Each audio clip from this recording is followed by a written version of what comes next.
what has to be known. Difficult for me to reply. Only thing I can tell you is two things. Number one, a writer of my sort, a Jewish writer, always has a remote rendezvous, a remote meeting with this sort of book. Um, Hannah Arendt had it, Saul Bellow had it. Any Jewish writer, Raymond Aron has in France has. I had a secret rendezvous with that book. I wrote a lot about Israel. I defended Israel all my life. I went to Israel since 60 years. I met every single prime minister of Israel since David Ben-Gurion. But I never wrote a proper book about Israel. There is here and there in my previous books some notes, some pieces of chapter and so on, but never a proper book. So I knew in the back of my mind that I had this secret rendezvous as any Jewish secular writer. Number two, suddenly there was, how can I say, I will not say, of course, the circumstance and even less the opportunity, but the event of October 7 was the occasion to fulfill, to meet this rendezvous. And I remember so well, I was on October 7 at my home in Paris, in my apartment. I heard the news and I immediately concluded and felt in my flesh that there was no other place in the world where I should be except in the kibbutzim, which were at that very minute hurt and hit. So I took the first possible plane, the first one. There was no Air France. Every company canceled the flight to Israel. I found a flight and I was there the day after in the south, in the city of Sderot. Then 2 days after, I was in Kfar Aza and Be'eri. And the book took place there. This book about Israel, this book of philosophy, it is not a book of opportunity. It is not on the... I read often that it is a book about the October 7. Not really. Of course, it is that. It started on October 7. And it started with a promise which I did, an oath which I made to the families of hostages, to the rescapés of the massacre, to whom I promised to write it. But it is much broader. And it was really created by what I saw, what I heard, the testimony of those who saw everything, of those who escaped the pogrom, of the families who started to wait for the comeback of their beloved ones. I spent all these weeks in Israel, and it was one of the worst experiences of my life. And I lived a few experiences and a few dark experiences in my life, even in this sort of events. I have been also a war reporter, but all my life. But this October 7, the days after, for me, it shook me from top to toes, and I made the oath to fulfill the rendezvous.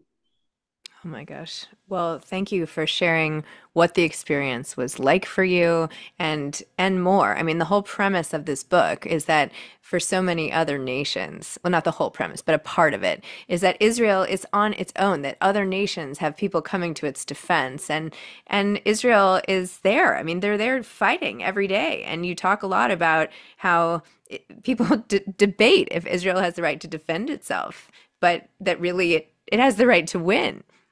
Exactly. That's exactly my what I claim on and on since the first publication of the book in French till this minute to you.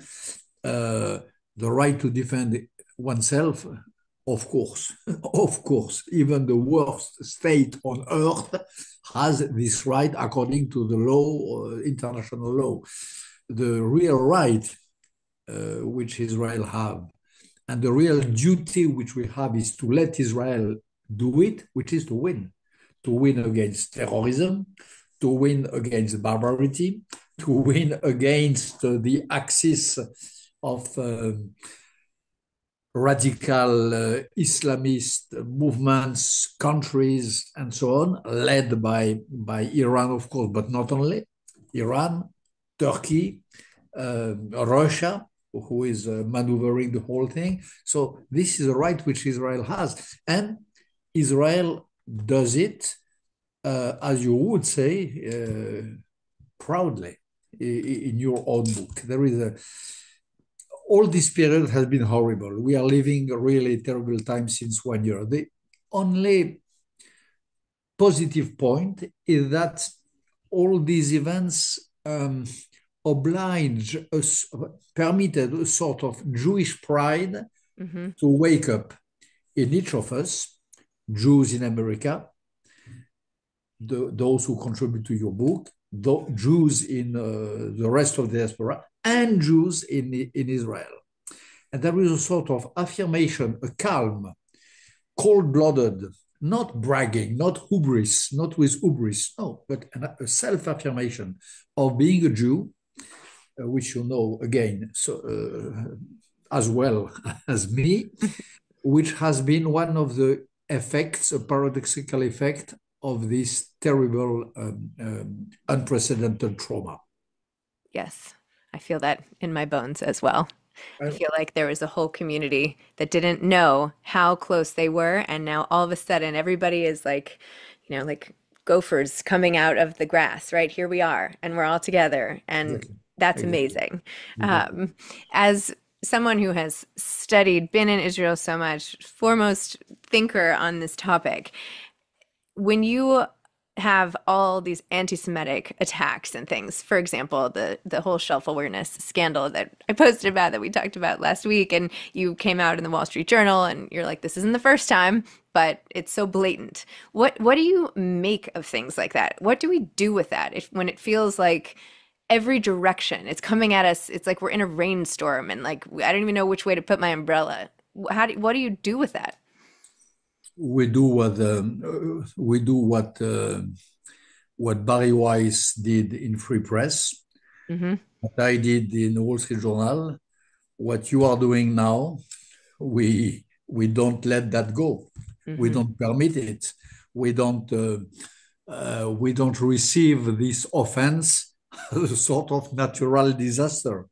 We we we we express all our indignation. Mm-hmm.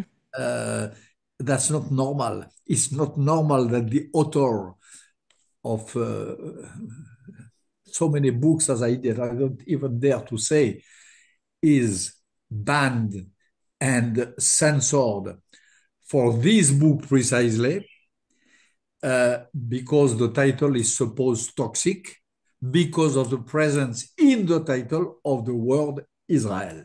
I wrote all sorts of books in my life. I launched many scandals in my life, really, in my country and in America when you were not born, long time ago. This time, it is the fact that the word Israel is on the front page, which made self-awareness, this obscure outlet, maybe important, I don't know, shiver, think that it could be an offense and an embarrassment for their readers. Come on. It is coward, it is stupid, it is infamous, and it is anti-Semitic. And we have to say it. And I can tell you, there are so many Americans who believe that, what I'm just telling you, and what Wall Street Journal and Free Press said. I received so many testimonies of friendship and sympathy. Their action of censorship was, even from their point of view, counterproductive, I think. Mm-hmm. Yes. I hate to say that, honestly. I hate to say it, and I don't need that. But they could not have done as much publicity to this book than by doing what they just did. So They are just morons and anti-Semitic morons. And it is anti-Semitism, period. What can I say? To say that the word Israel is an embarrassment, come on. It's the way to be anti-Semite today. How do you think we can engage all of the people who you're saying they wrote you notes, they write me notes, they say how can I help, whatever, they're allies, the non-Jewish allies who I think are so important and underused and not speaking up enough. How can we engage all of the other people who see this injustice for what it is, but don't necessarily feel comfortable sticking up for us or saying things publicly? How can we engage everybody else to like to call it what it is? Why do we have to be the only ones speaking out? They have to understand that, and I think they understand that it is not about us. Honestly, I can survive if if Israel alone is banned by by an outlet in America. I can survive. But today it's me. Tomorrow it will be others. Tomorrow it will be because there will be another word on the cover of another book. It's a law in history. The Jews are on the first line. When the Jews fall, then you have second line, third line. A lot of other people will fall after them. So they have to know that we are on the front of the barricade of a world of liberty, of freedoms, which is their world. If we accept this breach in the First Amendment, the right to say Israel on the cover of a book, if we accept that this right is breached, is broken, if we accept that, it opens to anything. Mm-hmm. And I'm sure that there is in your country a lot of Catholics, a lot of Christians, a lot of people who believe or not believe, who understand very well that it is the very core of humanity which is hurt. Mm-hmm. When somebody hits a Jew. I'm not hit. Okay, it's just a book, but they understand that when the Jews are beaten, at the end of the day, it is the humanity, it is the very mankind which is hurt in the depth of its core. They know that. And when they don't know, not bad to repeat it and to make it known. Do we want everybody to be posting on, like, what are there any steps? I want to give people steps of things they can do. Because I feel like for me, as we were talking about, like, I took a step, right? I got all these authors together. I wrote this book. That's like one thing I could do. It was a big thing, but whatever. What can people... You already did a good job. You already did a good job. Thank you. Thank you. But what else... Are there simple things people can do? Should they just share posts to stories? Should they talk to friends? What can people do who want to help, who are Jewish or non-Jewish? Because I feel like sometimes people don't know what to do, but they want to be good people. They know they should be helping because it's the right thing to do, but they just don't know what to do. Not remain alone, first of all. Alone, we can share posts, we can go on your Twitter account, on your Instagram account, on mine. I have also the same accounts on these supposed social network. Okay, Twitter, Instagram, they can go on our threads. But people can also try to gather. And for example, I'm going to be in the States now. On some campuses, I'm going to make a campus tour, as you know, tomorrow, from coast to coast, from Los Angeles to the Ivy League universities. I'm going to speak there, and to speak with all my strength, my pride, my hope, my wisdom. So people can come and we can discuss and we can share the same space of words and of of speaking, this can be done. And when people gather, when they don't feel alone or less alone, they feel strong. They feel strong. And there are in your country about Israel, about being a Jew, about the fact that when you hate a Jew, you hate humanity. There is a lot of people. Believe me, I know. I know your country. I toured a few weeks ago already. I will tour again. I did it. I saw people, not Jews necessarily, but they know that. And they know that Israel is fighting for freedom. And they know that victory of Israel would be the victory of the US and of the free world. And they know that if Israel accepted to stop, to cease fire, to make a compromise with Hamas or with Hezbollah, they know that it would be a disaster for our values and for our interests. American people, the wise Americans and the wise French know that it is a matter of value, a matter of creed, and a matter of interest, national interest and economic interest for all of us to help little Israel to win. It's a very little country fighting a very big war for a big lot of people who will be the ultimate beneficiaries of the victory of Israel. So this has to be said on and on and on. And that's what I do in my book. This is what I will say, what I will do to say that in this campus tour in Harvard and in Michigan and in Ohio and so on. That's amazing. Do you ever feel fear? Fear. Do you ever get scared about speaking up about? Yeah, you know,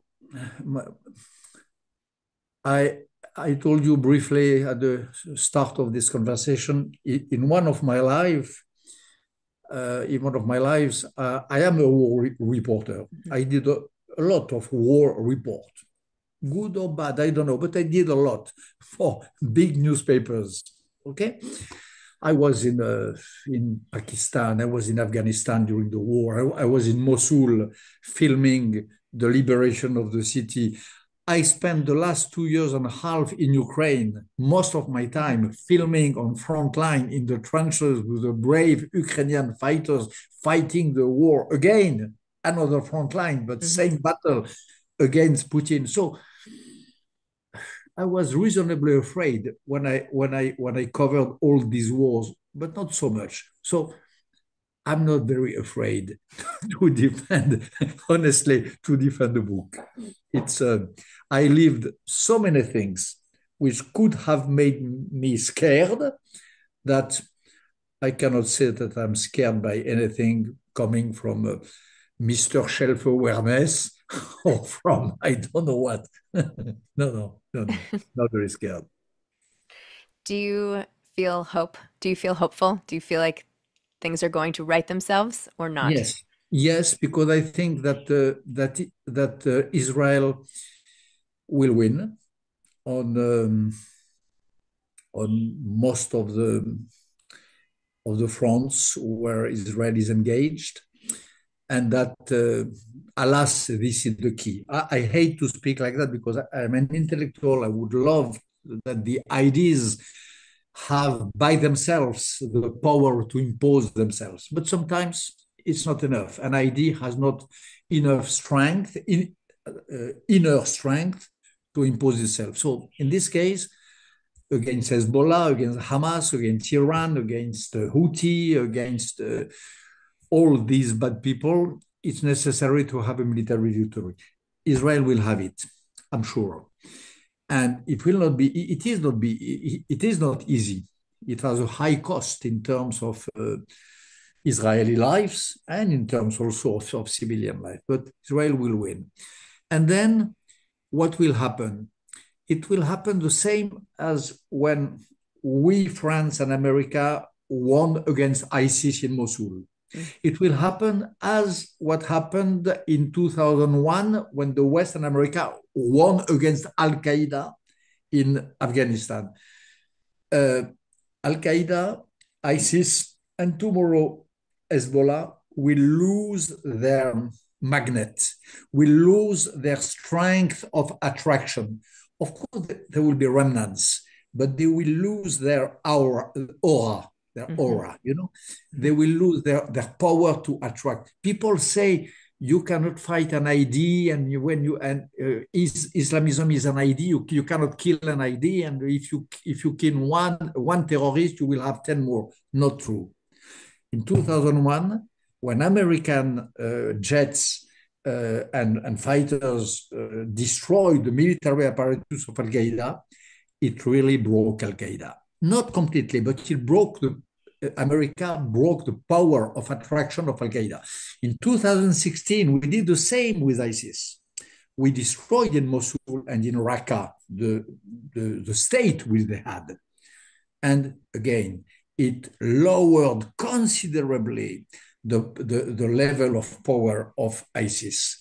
And now it will be the same for Hezbollah, for Hamas, and I think for Iran. And for this, I am hopeful. And there are a lot of people in the world who secretly, in all parts of the world, including in the Middle East, who hope for, who pray for the victory of Israel. They don't dare to say, and they don't dare to act. They let Israel act, but in the depth of their heart, they hope for the victory of Israel. Amazing. Thank you so much. This has been amazing. Thank you for being such a leader of all of us. And I hope you feel sort of the wind at your sails, that we are all just hoping to keep you up in the air, lifting you up. Keep talking, keep speaking out, keep doing everything you're doing, and best of luck with the book. Thank you very much. Okay. Thank you. Thank you. Thank you. Okay, that's it.